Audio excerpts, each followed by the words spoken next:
centrado en el sector digital y en este caso, Jaume, hablaremos con una persona que nos va a hablar de dinero, de banca y cómo va a ser el proceso digital de algo tan importante en nuestra vida como del dinero. Totalmente, vamos a hablar con Rosa Martínez, ¿no? Que nos contará precisamente ese proceso dentro de CaixaBank, ¿no? Este proceso de digitalización que al final creo que lo llevamos comentando durante toda la jornada, ¿no? Hemos hablado de digitalización, hemos hablado de tecnología, pero al final muchas de las compañías que a día de hoy están aquí no son tecnológicas como tal. Pero por otro lado, todas las compañías tienen que ser tecnológicas, ¿no? Porque la digitalización obviamente llega a todos nosotros y yo creo que es algo que Rosa nos va a explicar muy bien.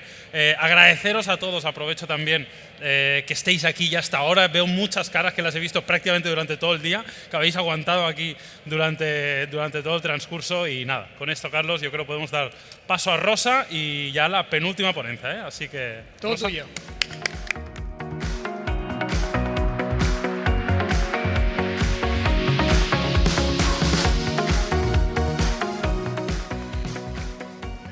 Hola, ¿me escucháis? Vale, perfecto. Bueno, como decían, yo soy Rosa Martínez, soy gerente en el Centro de Excelencia de Inteligencia Artificial de CaixaBank Tech, que es la filial 100% tecnológica del grupo CaixaBank. Y a mí me dijeron, oye, ven aquí, háblanos un poco de talento, de transformación, y lo que voy a intentar es explicaros pues, el papel tan importante que juega pues, la transformación y la innovación en la banca, pero en las empresas en general. Y os voy a intentar poner ejemplos de lo que estamos haciendo pues, en el COE, en el Centro de Excelencia, con un proyecto también que creo que es el de los asistentes virtuales, que es muy transformador y que veréis cómo poco a poco hemos ido incorporándole cada vez pues, más capacidades. Bueno.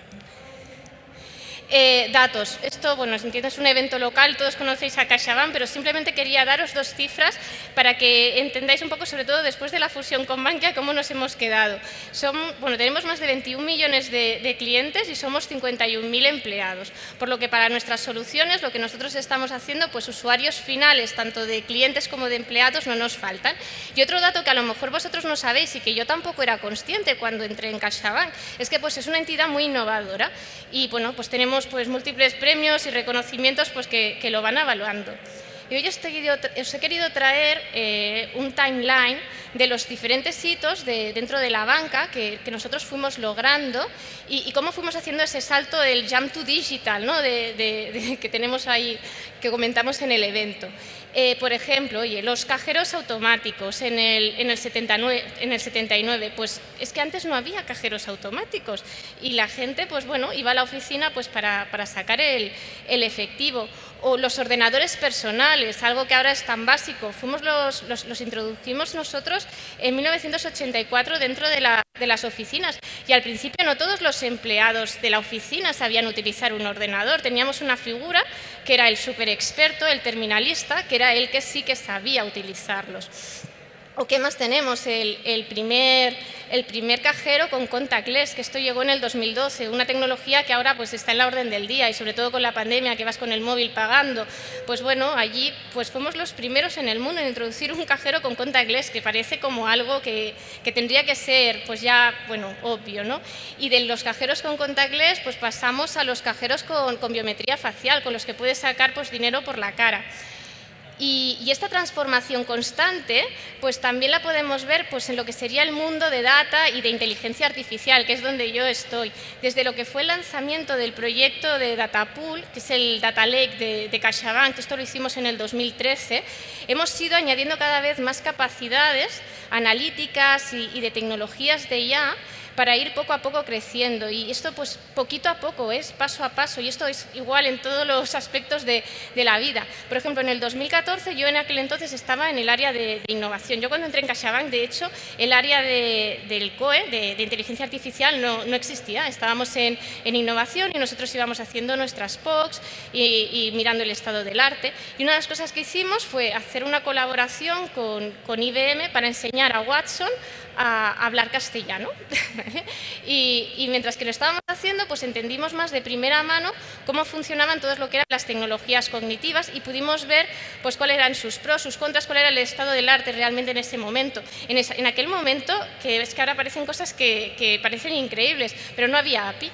O sea, tú querías reentrenar tu modelo y lo que había que hacer era coger tu nuevo set de datos y se lo tenías que enviar a un investigador que estaba de IBM, diría que era en Irlanda en aquel entonces, y él reentrenaba el modelo y ya lo podías volver a ejecutar.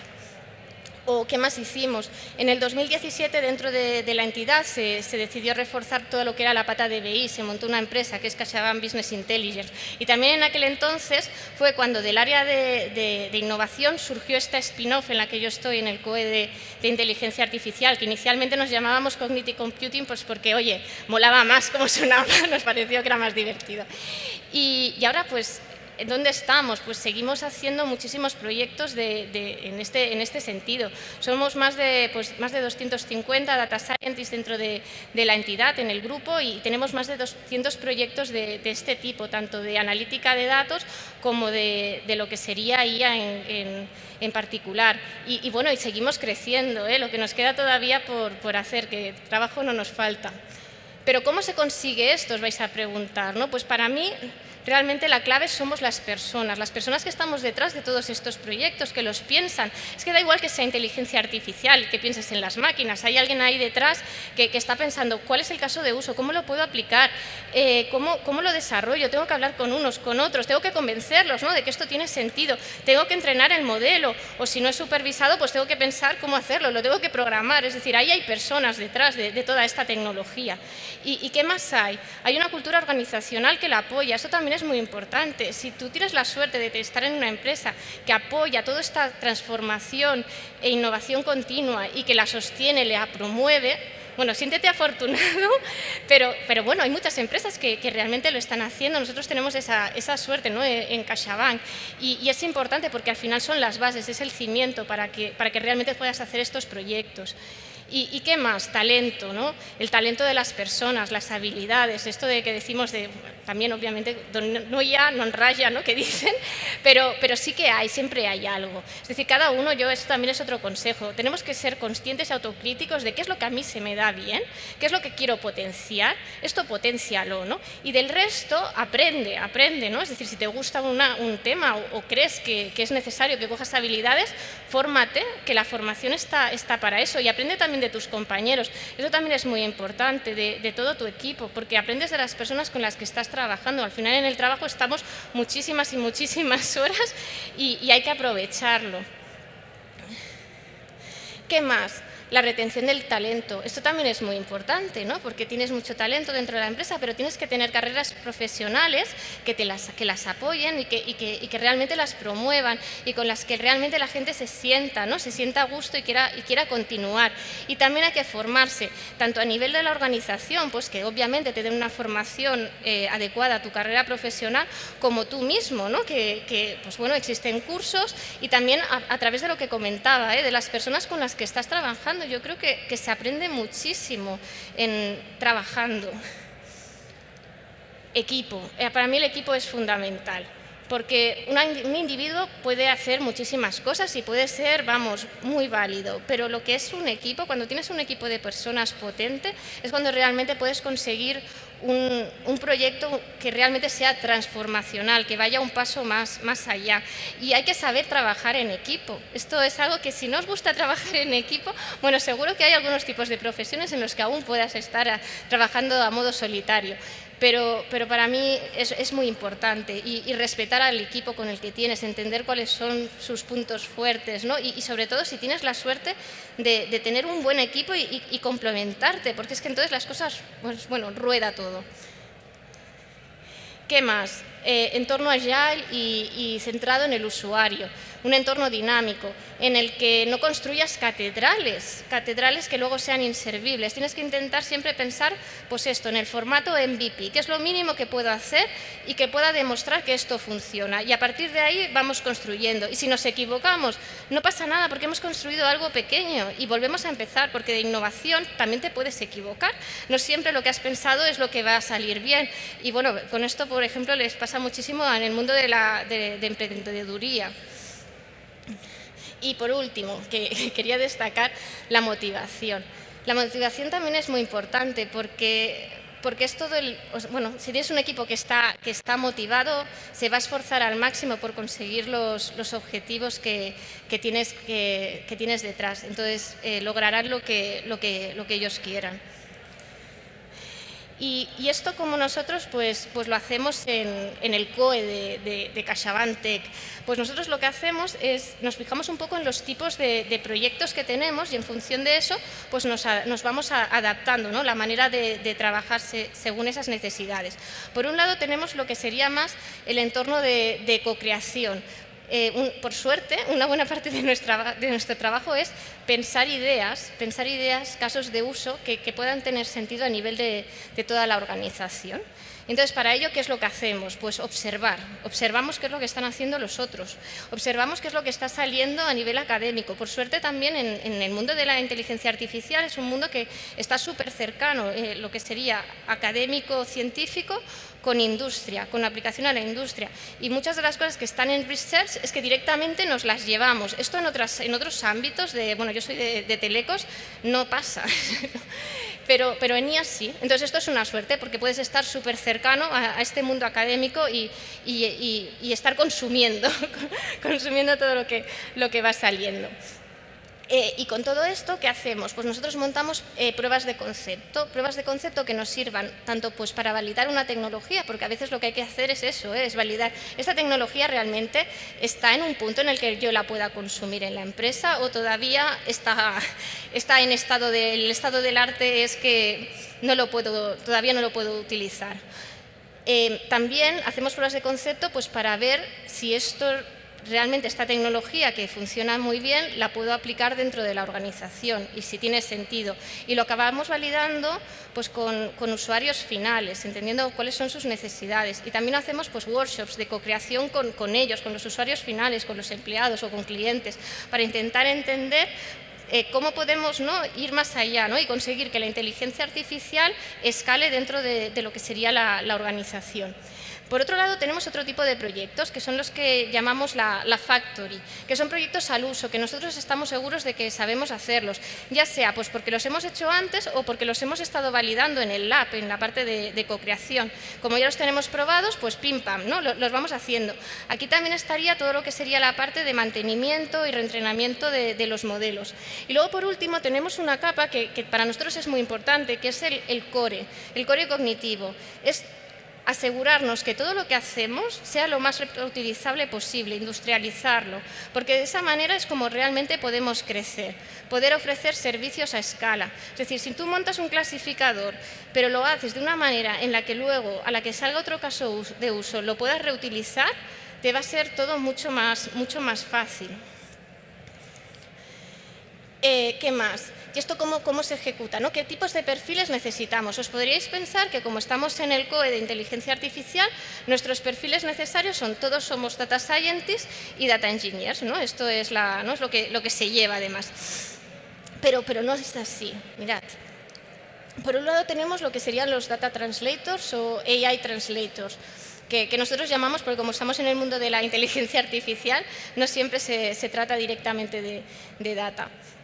Con ellos nosotros lo que hacemos es hacer de puente entre lo que serían los equipos de negocio y los equipos que son más científico-técnicos. ¿Y para qué sirve? Porque en este mundo al final necesitas poder explicar cómo se tiene que aplicar la inteligencia artificial, qué les puede aportar, qué dificultades pueden tener. Muchas veces cuando hablas con un equipo que es más de negocio, pues obviamente empiezas a hablar de modelos y no entienden nada, no entienden cuáles son las fases de un modelo, por ejemplo, cuando vas a montarlo, que es supervisado o que vas a tener que etiquetar datos o también las necesidades que tienes en la privacidad de los datos, en la gestión de la ética, en muchísimos aspectos y necesitas este perfil que te pueda hacer de puente.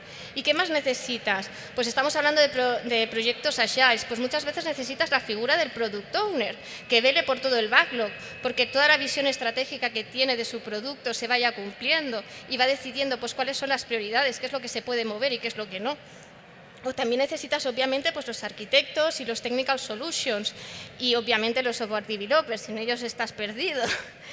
¿Y qué más? Pues un QA, obviamente, ¿no? Es decir, necesitas que lo que estés produciendo o desarrollando tenga la calidad suficiente como para poder salir a mercado.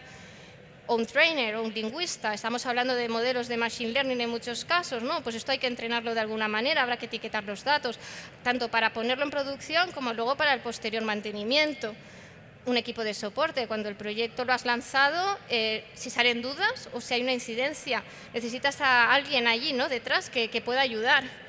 O un Scrum Master, ¿no?, para dinamizar todas las ceremonias y todas las sprint reviews que se están haciendo, el sprint planning, la daily. ¿Y qué más? Nosotros estamos en innovación, ¿no?, y los perfiles de innovación y de transformación en IA también son básicos. Y por último también quería resaltar pues, el user experience, ¿no? Queremos soluciones que realmente sean aplicables a los usuarios finales y que las puedan consumir. Si no tienes un rol que haga de user experience, estás perdido.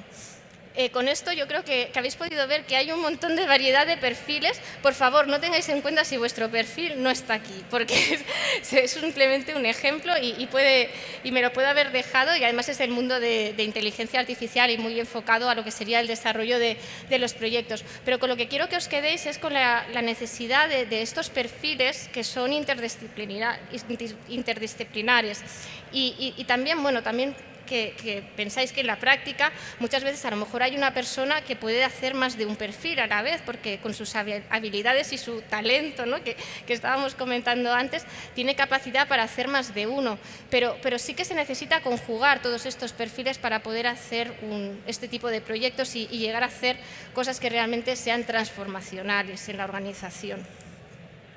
Ahora os quería hablar un poquito del COE y daros el ejemplo de un proyecto, ¿no?, que además lo he vivido muy de cerca. El COE nació en el 2017, lo que os comentaba, entró como una spin-off de lo que era el área de innovación, pues porque la inteligencia artificial vimos que había venido para quedarse y tenía sentido montar un departamento dentro de la organización. ¿Con qué tecnologías trabajamos? Pues un poco de todo, pues obviamente Machine Learning, Deep Learning, procesado de voz, procesado de imagen, generación de lenguaje natural de manera automática, algoritmos de optimización, bueno, emotion recognition, tenemos un poquito de variedad. Y hoy lo que os venía a explicar era el proyecto de asistentes virtuales, que realmente con ellos hemos ido transformándonos y adaptándolos y haciéndolos crecer, añadiéndoles cada vez más capacidades. Y me gustaría que vierais cómo ha ido creciendo, ¿no?, cómo fueron cambiando. El reto que nos llegó, ¿vale?, esto ahora vamos a ir a viajar al 2017, cuando estábamos además Happy Flowers en innovación, y nos llegaron bueno, nos vino un reto que dijeron, mira, queremos eficientar el contact center de empleados y además queremos mejorar la calidad del contact. Todo vuestro. No estabais ahí haciendo POCs con tecnologías cognitivas y que si jiji jaja, pues venga, manos a la obra y a pechugar. Entonces, ¿por qué era un reto? Pues porque realmente el contact de empleados de CaixaBank sabía ya tenía que poder contestar sobre 34 temáticas diferentes, más de 6.000 fax, ¿vale? No estamos hablando de poquitas, sino una amplia variedad. Además, ya existía una herramienta que te permitía hacer búsquedas por palabras clave, y que ya tenía una absorción de un 70%, pero aún así había 1,5 millones de llamadas que acababan escalando a contact al año, es decir, 1,5 millones eran muchas. Y además, pues oye, los empleados de Caixa no hacen preguntas sencillas, ¿no?, porque lo básico ellos ya lo saben. Nosotros lo que hicimos en aquel entonces fue, bueno, pues vamos a montar un asistente virtual que les sirva para los empleados. Con él conseguimos pues una absorción de un 35% de esas llamadas, con lo cual el proyecto pues fue muy bien, y con él hemos ido añadiendo más asistentes hasta ahora tener 14 asistentes en producción diferentes y que están generando más de 2,5 millones de conversaciones al mes. Estos son muchos datos. ¿Y cómo conseguimos esa escalabilidad? ¿Vale? Aquí hubo una decisión a nivel de estrategia, de diseño, que fue muy importante para nosotros y que nos ha permitido crecer muy rápido, que fue este foco que os dije del core, ¿no?, del equipo core, de industrializar, pensar en que lo que montemos pueda ser lo más reutilizable posible. Entonces, nosotros lo que hicimos fue montar una arquitectura cognitiva que fuera única para todos los asistentes, de manera que añadir uno nuevo fuera similar a hacer pues, un plug and play. ¿vale? Entonces, aquí lo que tenemos es un orquestador, ¿vale? que es común para todos los canales, y independientemente del canal que entra, él decide a qué backend cognitivo, ¿vale? tiene que conectarse.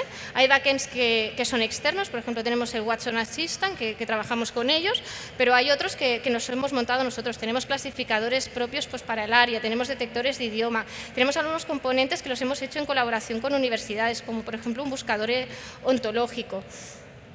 Una vez tenemos seleccionado cuál es el backend al que tenemos que llamar, recuperamos la información y se la pasamos al canal. Pero canal lo único que hace es pinta, colorea y locuta, no hace nada más. Es totalmente agnóstico a la tecnología que hay detrás, a toda la complejidad que pueda tener. Y todo esto también, on top de aquí, lo que hemos hecho ha sido añadir herramientas de gestión y de entrenamiento, porque es la base, es decir, la mejora continua y el entrenamiento en todas estas soluciones de Machine Learning. Y además lo que hicimos fue conectarlo pues, con los diferentes contact centers pues, para que se pudieran escalar. Cuando el asistente no sabe algo, pues que se pueda escalar por chat o por llamada. Y también, obviamente, pues, lo que es el Data Lake de CaixaBank pues, para poder coger toda la potencia de los datos y poderlos reutilizar para aprender. Entonces, bueno, lo que os decía, pues con esta herramienta que tenemos de back office, con la que se puede gestionar el contenido, hacer revisiones y reentrenar, por un lado se puede montar flujos de diálogo, que son muy sencillitos, que además no necesitas saber nada de tecnología para hacerlos, y que montas pues tus carruseles, tus botoneras, enlaces a operativa, es todo como muy sencillo, pero también luego pues puedes montar diálogos con los que puedas hacer operativa. Primero comenzamos con lo que era operativa más sencilla, que esto también fue otro reto a nivel de diseño de lo que era nuestra arquitectura cognitiva, porque teníamos que montar una pieza que fuera capaz de hacer transaccionalidad, de ejecutar operativa, pero de una manera escalable, robusta, segura igual que fuera un canal, como un canal más de CaixaBank, del banco, es decir, al final aquí estás operando. Y también comenzamos a hacer ya procesos mucho más complejos, como por ejemplo poder pedir una cita, ya sea por teléfono o dentro del asistente escrito, o poder bloquear una tarjeta. Y en estos flujos de diálogo que son más complejos, aquí la user experience es muy importante, porque en cualquier punto del flujo se te puede caer en el funnel un usuario. Y aquí tanto UX como data y analítica es fundamental. ¿Qué más seguimos haciendo? Pues dijimos, vamos a seguir transformando. Queremos poder personalizar las respuestas a las preguntas, ¿no? Para que independientemente del canal de entrada yo pueda reutilizar todo el corpus, es decir, el tipo de pregunta que me haga un usuario y la manera en que tengo entrenado mi clasificador sea el mismo, esto de reutilizar equipo core, ¿vale? Esto lo vuelvo a transmitir, pero que pueda contestar diferente en función del canal. Un ejemplo muy fácil. O sea, imaginad el asistente dentro de la app o el asistente dentro de la web. La manera en la que preguntan nuestros usuarios va a ser la misma. En cambio, la respuesta que nosotros le vamos a querer ofrecer va a ser diferente porque incluso el menú de opciones es distinto. O ahora con la fusión de Bankia, en algunos casos nos estaba interesando que los clientes que venían de origen Bankia tuvieran una respuesta diferente, aunque me preguntaran lo mismo que un cliente CaixaBank, pero el tipo de respuesta tenía que ser distinta porque acababan de aterrizar en el mundo CaixaBank y necesitaban una respuesta mucho más guiada que un cliente que lo está utilizando. ¿Qué más hicimos? Bueno, ahora los datos, ¿no? Estábamos hablando de 2,5 millones de conversaciones al mes. ¿Y qué hacemos con tantos datos? Pues los analizamos y utilizamos herramientas, dashboards, para poder hacer seguimiento, no solamente de lo que serían los KPIs, sino de cómo está funcionando nuestro asistente. ¿Está contestando bien? ¿Está bien entrenado? La matriz de confusión, lo tenemos en un dashboard, la matriz de confusión, con la que visualizamos pues, si hay solap entre las diferentes clases. Ahí los usuarios nos preguntan de manera muy ambigua, necesitamos poner un flujo de desambiguación para tener más precisión. O otro tema que tiene bastante sentido es pensar que en estas 2,5 millones de conversaciones nos están llegando tanto de empleados como de clientes. por lo que al final es como si el contact fuera el termómetro caliente de la entidad. Lo que está pasando nos estamos enterando. Entonces esto hay que explotarlo y aprovecharlo pues, para podernos anticipar y para poder ayudar mucho mejor. Entonces se nos ocurrió que tenía todo el sentido poder hacer una evolución de las temáticas y poder saber así, de esa manera, pues cuáles eran los temas que eran más recurrentes en el tiempo o descubrir una periodicidad o, por ejemplo, una nueva temática. Entonces, aquí, por ejemplo, en la gráfica, en rojo, esto fue una nueva temática. Hubo un cambio de un producto bancario, además que fue prácticamente de un viernes a un lunes que tuvimos que hacer todo el cambio de producto, montar el paquete. Entonces, a partir de ese día empezaron a preguntar y aquí en esta gráfica, ¡pum!, aquí aparece ya la primera, las consultas. O en verde. En verde, esto es un tema que es periódico y es la lotería. Tenemos clientes afortunados a los que se ve que durante el fin de semana a ellos les toca la lotería. Entonces, el lunes llegan a la oficina y preguntan que quieren hacer el cobro. El empleado, obviamente, muchos no saben cómo hay que hacerlo, le preguntan al asistente. Y aquí ya se va viendo. Y el pico este tan grande fue la lotería, el sorteo de la lotería de Navidad. ¿Qué más hacemos con los datos? Discovery para mejorar lo que sería la experiencia de nuestros usuarios. ¿Cómo refuerza la capa de data? Por un lado, nos ayuda a identificar nuevos casos de uso y saber cómo priorizarlos, con datos objetivos. También analizar el ASIS de un caso de uso, es decir, cómo son las conversaciones actualmente. También nos ayuda a entender las user persona, cómo actúan unas personas respecto a otras, qué les diferencia, son digitales.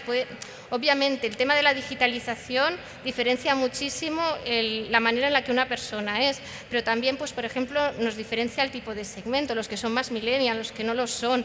Es decir, hay muchas maneras y necesitamos categorizarlos para después montar unas experiencias que sean lo más personalizadas para ellos posibles. También nos sirve para resolver dudas. Estamos montando un nuevo caso de uso y con data, ¿no?, en base a todos estos datos, pues nos respalda y nos da soporte para analizar los resultados de lo que acabamos de montar. Y también pues, nos da de soporte para cualquier A/B testing que queramos plantear o hacer un refinement de un nuevo caso, de un caso de uso en el que ya estábamos trabajando. ¿Y cómo seguimos transformando? En esto ahora es en lo que estamos trabajando actualmente. Ahora queremos intentar hiperpersonalizar las experiencias en base a toda la información de contexto que tenemos de los usuarios y también del aprendizaje de las experiencias anteriores. Tenemos un montón de datos. No podemos calcular realmente en base a todo ello cuál es la mejor ruta a ofrecer o camino a un usuario. Aquí os voy a mostrar un ejemplo que creo que es bastante ilustrativo. Imaginad que, y es de ayuda proactiva, imaginad que vais a un cajero y hacéis un ingreso de efectivo y el cajero se traga vuestro dinero. Pero claro, además es fin de semana y precisamente, pues obviamente la oficina está vacía y no os lo pueden resolver. Bueno, además de ponerte furioso, a nosotros lo que nos gustaría hacer es que a ese cliente le llegara directamente un mensajito al móvil indicándole: oye, Rosa, sabemos que te ha sucedido esto en tal oficina. El ingreso que habías hecho era de tanto dinero. Que sepas que guardamos la incidencia. Este es el caso para si quieres preguntar más adelante. El lunes cuando lleguen en la oficina te lo van a solucionar. No te preocupes, es algo habitual. Nos pondremos en contacto contigo el lunes. Oye, pues yo me quedo mucho más tranquila. O que si llamo por teléfono al contact center, pues porque no me ha llegado el mensaje o por lo que fuera, que el contact ya directamente, el asistente, me reconozca y me diga lo mismo. Me diga: oye, que sabemos que tienes esta incidencia, no te preocupes, si quieres hablar con un humano ahora mismo te traspaso, pero que sepas que el caso es este y que hasta el lunes, nanay de la China, no se va a resolver, por mucho que hables y llores y lo que quieras.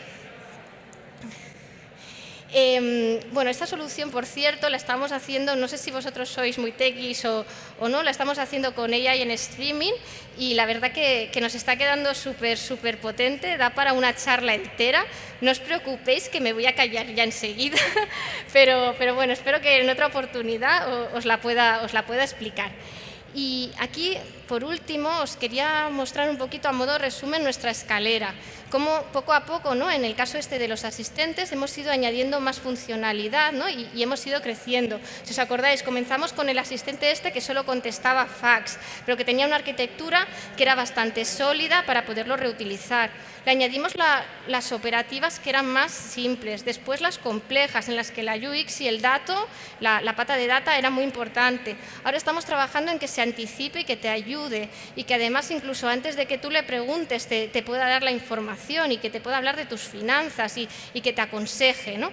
Y hacia dónde vamos, ¿no? Vamos hacia un asistente con el que puedas confiar 100%, con un trato 100% personalizable. Nosotros en nuestro equipo, a modo, bueno, un poco de broma, le llamamos el Ambrosio de CaixaBank, ¿no? Que el que lo sabe todo y que te ayuda y confías en él. Pero para conseguir esto, ¿qué es lo que realmente necesitamos? Pues seguir transformando e innovando y añadiendo más capacidades de inteligencia artificial dentro de nuestras soluciones. Es una transformación continua. Dentro de las capacidades de IA que tenemos que añadir, hay algunas que ya existen, es decir, por ejemplo, pues yo qué sé, Emotion Recognition, ahora no estamos añadiendo dentro de una conversación telefónica, pues podríamos intentar probar a ver qué tal funciona para intentar personalizar más la experiencia a nuestro usuario. Pero otras pues están más verdes, por ejemplo, la generación automática de lenguaje natural, que si nosotros queremos ofrecer ese texto, ¿no?, directamente automático al usuario, pues ahora mismo no nos acabamos de fiar de lo que la máquina, el modelo nos está aportando. Y bueno, oye, nosotros seguimos escalando y transformando. Yo espero que esta charla os haya sido útil.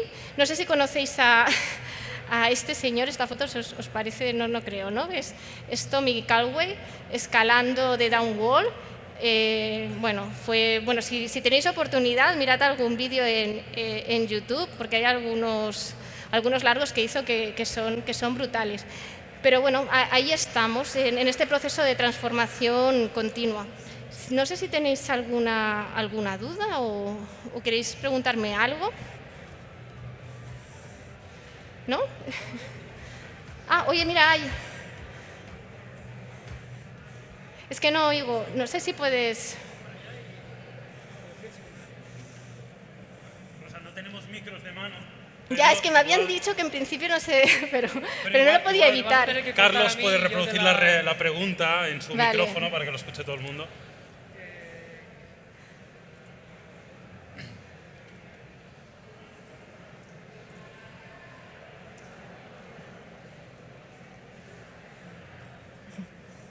Yo sí tengo preguntas, Rosa, pero ¿Sí? te las haré luego.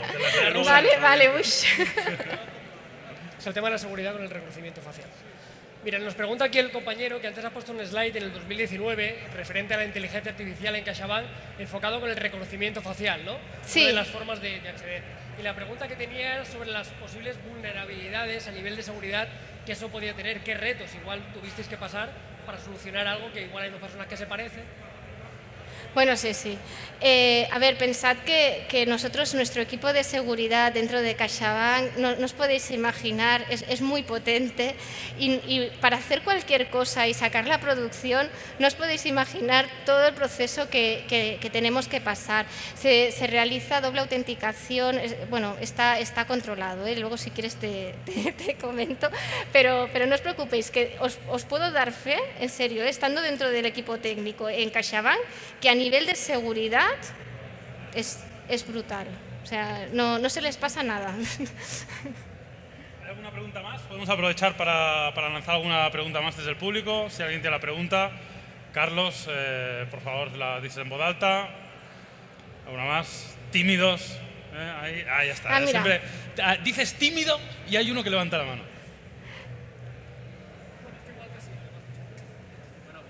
Yo creo que sí. Sí, bueno, pues que lo tiene que transmitir. Bueno, di lo que yo te oigo y lo digo. Yo te quería preguntar, a la hora de atender a los clientes, al usuario, al nivel usuario, que si no os da miedo que pierda el toque humano, la sensibilidad del humano, cuando vas a hablar con una operadora y todo eso, que la IA Sí. tenga ese problema. Vale, os lo transmito, o lo di, no, está preguntando pues si no nos da miedo que con todo el tema este de los asistentes virtuales, que el asistente pierda pues esa sensibilidad, ¿no? que pueda tener un humano cuando contesta. Y obviamente es algo que sucede, es decir, de hecho está dentro de los retos de la tecnología, ¿no? y de la IA. Cuando tengamos nuestro super Ambrosio que os enseñaba antes, él será capaz de contestar súper bien a los usuarios y tener esa sensibilidad. Ahora mismo pues se necesita un humano muchas veces detrás. Pero lo que intentamos por un lado es, con un asistente virtual, lo que realmente te ofrece es velocidad, ¿vale? Velocidad para intentar resolver tu duda. Y esto creo que es algo que nosotros, bueno, la mayoría, ¿no? de usuarios que quizás somos más o menos jóvenes, lo entendemos, ¿no? Es decir, si tú haces una pregunta y un asistente te la contesta, aunque te la conteste de una manera mucho más robótica, si no tienes que hacer la cola de espera para que te pueda atender un humano, seguramente lo vas a agradecer. Luego, por otro lado, está el tema este más de la sensibilidad o de temas más sensibles. Por ejemplo, en el caso de bloqueo de tarjeta, es algo que nosotros internamente lo hemos hablado mucho. Por un lado, te interesa poder hacer esta operativa de manera automática, porque también le estás evitando al usuario esa espera que en muchos casos pasaría. Pero por otra, también es como una operativa en la que el usuario está muy nervioso porque le acaba de pasar algo y necesita resolverlo. Entonces, lo que intentas muchas veces es, con esta capa de UX que estaba comentando, tranquilizar de alguna manera, ¿no? Ser lo más sensible posible y decir, no te preocupes, Jaimito. O sea, esto es una cosa que pasa habitualmente, nos pasa cientos de veces. Estate tranquilo, vamos a resolverlo paso por paso. Y lo que nosotros estamos intentando, aunque sea una máquina, es intentar aportar en algunos casos en los que vemos que existe esa sensibilidad, darle ese toque un poco más humano, aunque al final la voz sea de una máquina. Y cuando metamos esto que os estaba explicando, ¿no? de emotion recognition, dentro de la propia llamada en el audio, aquí también tendremos mucha potencia, porque si vemos que el usuario está nervioso o según, a lo mejor lo que tenemos que hacer es pausar, es decir, hablar, aunque sea la máquina, pero bueno, vamos más lentamente, igual que haría un humano, ¿no? Es decir, a mí si me habla alguien que está muy nerviosa y que está bloqueada, seguramente le diga tranquilo, ¿no? Y no le dices con la misma velocidad que a lo mejor una persona que te llama, que es un millennial y que está en una situación pues de confort, pues entonces vas más ágil, más al grano. Entonces, en esto estamos trabajando, y por eso esta transformación continua que os estaba comentando. Sí. ¿Una pregunta más? Mira, por ahí, otra vez.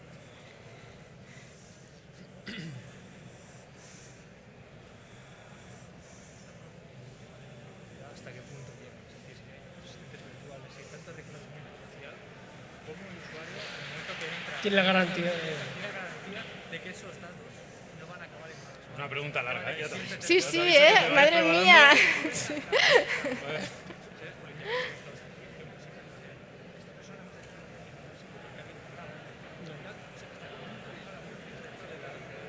Madre mía. La pregunta del compañero es referente a la privacidad. Vuelve a salir el tema de la inteligencia artificial, otra vez el reconocimiento facial. ¿Hasta qué punto el usuario puede tener la certeza, la garantía que todos los datos, obviamente los bancarios, pero los que atienden a nuestro rostro, a nuestro lector de huellas, a nuestro iris en algunos métodos de seguridad, realmente estamos respaldados y tenemos la garantía de que esa privacidad está resguardada? Vale, no os preocupéis, esto está controlado.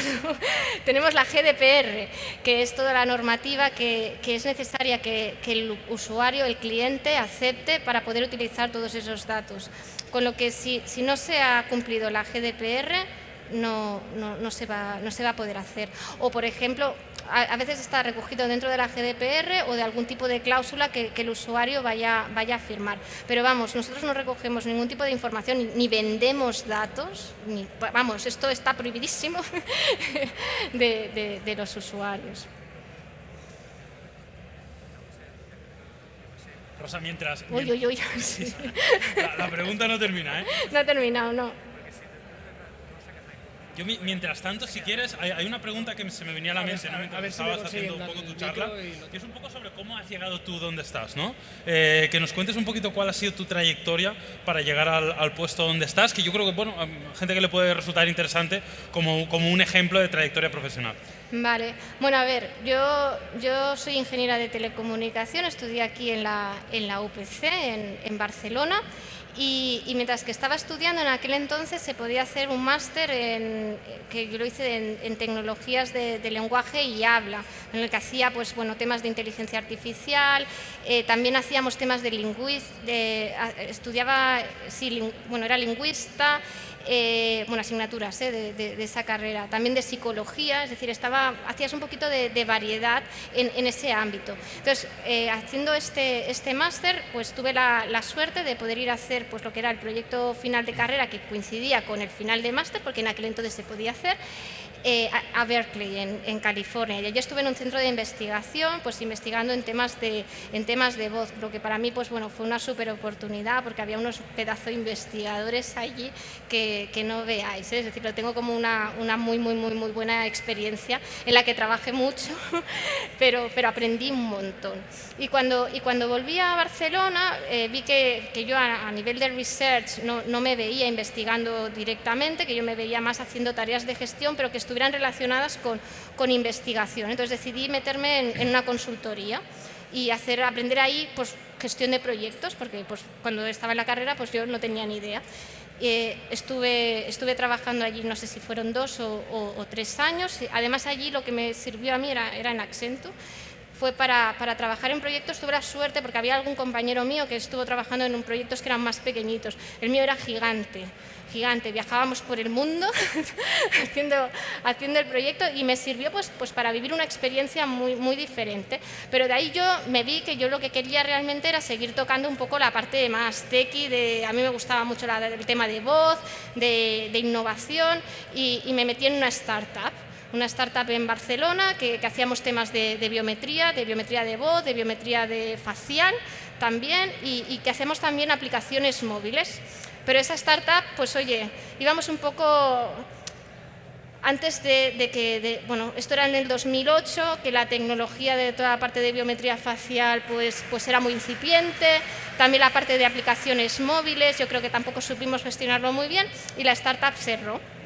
Y yo decidí entrar entonces, bueno, emprender, ¿vale? Emprendí un poco con una empresa que bueno, hubo una que fue mejor que la otra, pero bueno, ahí estuve y me metí luego en un centro de investigación. En el centro de investigación estaba haciendo gestión de esos proyectos, de ahí pasé al ayuntamiento, también en temas de investigación, en proyectos europeos, y de allí me pasé a CaixaBank en el área de innovación, que cada vez hacíamos, además como a mí lo que me gustaba era la parte de IA, pues yo intentaba siempre hacer proyectos de innovación que estuvieran relacionados con IA y nació luego lo que era el área.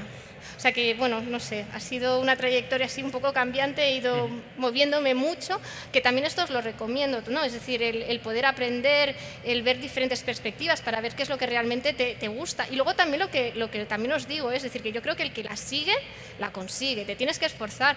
Pero a mí, yo tenía muy claro que a mí me gustaban todos estos temas y, oye, que en mi trayectoria profesional me he ido moviendo, pero lo he conseguido, ¿no? Y esto yo creo que también es un ápice de esperanza para todos vosotros, ¿eh? Independientemente de lo que os guste, intentadlo, porque al final es vuestra vida profesional, lo tenéis que intentar, está clarísimo. Gracias, Rosa. De nada. Carlos, ¿tenemos otra pregunta por ahí? ¿Sí? Tenemos micro, que no es poco, así vale. que si alguien se atreve, adelante. Oye, a ver. Bueno, yo aprovecho, Rosa, porque tengo otra cosa que me ha venido a la mente, porque al final vosotros estáis usando la tecnología constantemente para resolver problemas, ¿no? Para resolver retos que se dan, en este caso, en vuestro sector, en la banca. ¿Cómo es el proceso de elegir las prioridades? ¿Qué trato de solucionar antes? ¿Cuán importante es cada cosa? ¿Cómo asumís esos retos? Vale, bueno, aquí lo que tenemos nosotros es un funnel, ¿vale?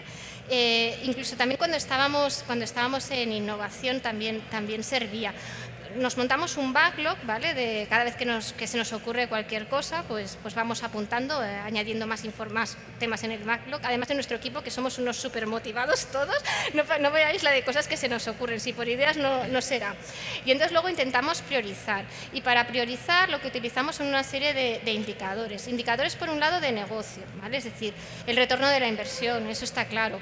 O nos va a producir una mejora, o de persona, de usuario final. Esto nos va, bueno, a nivel de negocio, perdona, retorno de la inversión, eficiencia, ¿vale? O nos va a reducir tiempos, por ejemplo, para nuestros empleados. A nivel de usuario final, esto va a implicar una mejora en su calidad, ¿no? en su día a día, en su experiencia.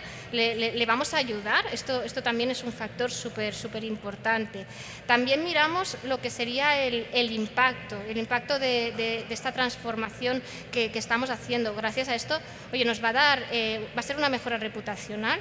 Luego también vemos a nivel tecnológico. Esto nos va a ayudar a hacer IA en escala, porque es uno de nuestros objetivos, ¿no? Es decir, si es un caso de uso que es muy pequeño, pues seguramente, o que solamente lo va a poder utilizar un área muy pequeñita y no lo voy a poder reutilizar, pues quizá me interese estar trabajando en uno que vaya a tener más impacto.